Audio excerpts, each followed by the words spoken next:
क्या आप लोगों की बातों से डरते हैं? जानिए इस प्रेरणादायक कहानी से। एक बार की बात है, एक पिता और बेटा अपने गधे के साथ अपने गांव की ओर जा रहे थे। पिता ने अपने बेटे को गधे पर बिठा रखा था, जबकि वह खुद गधे के साथ पैदल चल रहा था।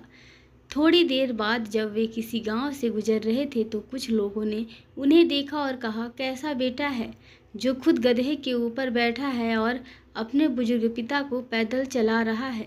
लोगों की यह बात सुनकर बेटा गधे से नीचे उतर गया और अपने पिता को गधे पर बिठा दिया। फिर दोनों फिर से अपने गांव की ओर चलने लगे। थोड़ी देर बाद जब वे दूसरे गांव से गुजरे तो वहां के लोगों ने भी उन्हें देखा और कहा, कैसा बाप है जो खुद गधे पर बैठा है और अपने मासूम बेटे को पैदल चला रहा है।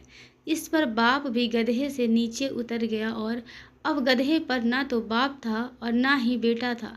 दोनों पैदल चलने लगे।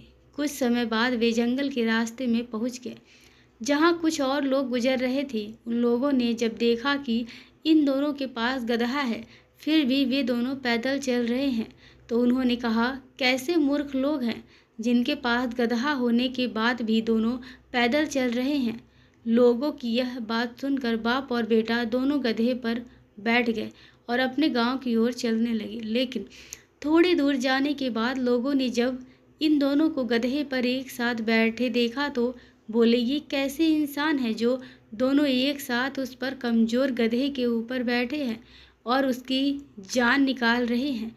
इनमें जरा भी दया नहीं है। यह सुनकर दोनों बाप और बेटे का दिमाग खराब हो गया और उन्होंने समझ लिया कि अगर वे लोगों की बातों पर ध्यान देते रहें तो वे कभी भी अपनी मंजिल तक नहीं पहुंच पाएंगे। दोस्तों, इस कहानी से हमें यह सीख मिलती है कि लोगों की बातों पर ध्यान मत दो। जितने लोग हैं उतनी बातें होती रहेंगी। हम इस दुनिया में सभी को खुश नहीं कर सकते, इसलिए जो आपको सही लगता है, जिसमें आपका भला है, उस पर अपने दिमाग के आधार पर सही निर्णय लें। लोग आज कुछ कहते हैं तो कल कुछ और कहेंगे। धन्यवाद दोस्तों।